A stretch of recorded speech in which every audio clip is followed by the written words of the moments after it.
Hello, my name's Genevieve Walsh and it is an honour to be recording this video for the Disabled Queer and Here Festival. I'm going to start things off with a poem that you will find relatable if, much like myself, you only get invited to the most boring of parties.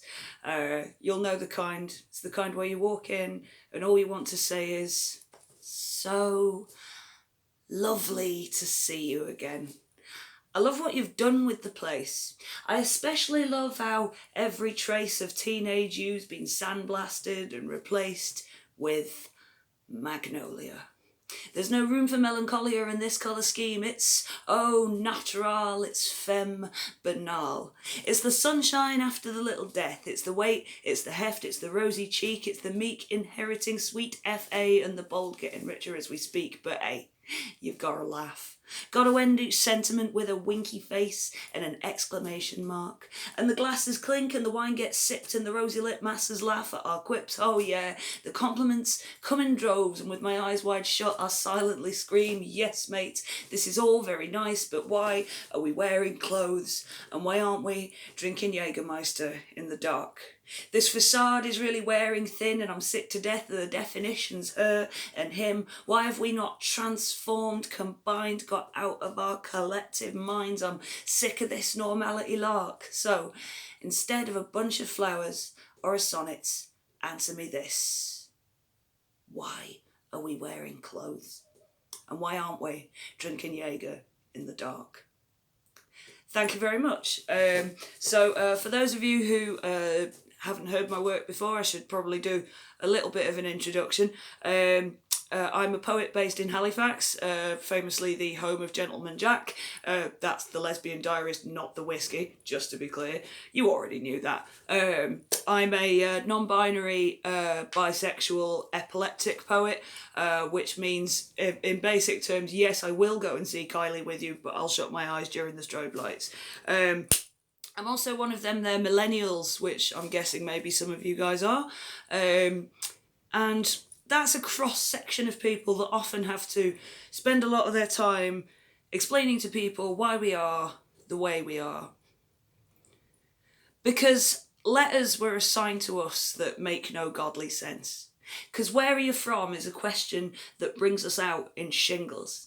Because all we are is stark frayed edges, blue tack turning grey at the corners, fresh cardboard boxes and dashed promises. Because permanence to us is so fictional, it's hilarious. Because we're broken, meaningless chains of code. We are back-to-back obvious punchlines, instant noodles and tepid sex. We are eye-popping statistics that no one double checks. Because we're generation whatever next. Generation you couldn't make it up. We are no smoke without fire. We are misbegotten plans. We're the work of idle hands and the labour of the loveless, the fruitless trees that spring from the cracks now crushed by a spoons and a Starbucks. 'Cause we're the parents of Express Yourself and the children of Don't Make a Fuss. The yellow stick of damaged goods shunted round from shelf to shelf. 'Cause our blessed screens, they taught us how to score and pull and push too hard. To down in one and tear in two and perpetuate a lie. How to selfishly live and selflessly die, but not how to cope with the numbness. And 'cause we're bored and we're bloodless. And all this, cradle to the grave, is choreographed and witless. Postcodes and pigeonholes. Astral signs and borderlines, X's and Y's that paralyse us. Thank you. As I previously mentioned, I'm bisexual and non-binary. I came out as bisexual in 2002 and as non-binary last year, and I found that coming out is I find the term coming out of the closet to be quite a strange one, because I found it can actually be an awful lot more like having your coat stuck in one of those revolving doors. So you keep trying to come out, but it can take a while. And also coming out in terms of the visual aspect of the whole thing can be quite confusing. Being a millennial, I grew up at a time when there weren't really any bisexual characters on TV or anything that you could emulate, and it took me a very long time to work out that what a bisexual person looks like, if you are one, is you.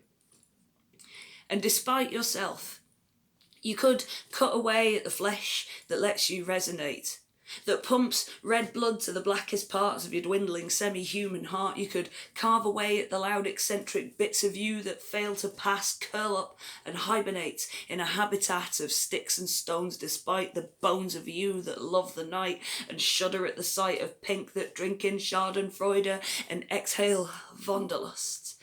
This Katzenjammer of a place is a world of paper shadows, where you rein it in and you shake it off and you raise a veil of doubt. Despite archaic platitudes that cut you off for now, just knock yourself out, our kid. Knock yourself out. Thank you. So this is the final poem that I'll do, and it's the title of my first book, and it seems quite an important poem to do right now, because for queer and disabled people, lockdown has been difficult for a lot of people. Disabled people have found it quite hard, to say the least, to have their needs met, and a lot of queer people, particularly a lot of trans people, including a lot of trans people that I know very personally, have struggled due to having to live in situations where they cannot be themselves. And if there's anything you should be able to do in these days, it is be yourself. So if you fit one or two or all of those categories and you feel that you are alone, I just want to assure you that you are not. This poem is about a dance that we have all done far too many times. It goes one step left and one step right, cigarette down, the dance of 1,000 losers. Danced in every mirror to every sad song, every howl, every tragicomic hairbrush hymn. Between you, me and the gatepost right, I know all the words, all the steps. I've had a lot of time to practice, and I stare down the barrels of your loaded guns, and I know that you have too. I see it in the way you stare into your pint, beg imaginary tea leaves for an exit plan, the way you hold the hand of your lover like she might just float away. In your Good Housekeeping brushstrokes, I know that you've got your dancing shoes on, love, but you've just nowhere to go, 'cause this town called last orders long ago. The DJ's packed up and gone off home. We're left to hum and kick our heels and choke on the mangled demo reels in a perfect plastic prison where we sweat pub snacks and we groan. But you never really dance the dance of 1,000 losers on your own. You'll see it in the way she swigs her pint, in the way he hangs on your every word like it might just float away. You'll see it in my anime brushstrokes, love, and you'll know. Thank you very much. I've been Genevieve Walsh. Stay calm, stay together, and stay safe.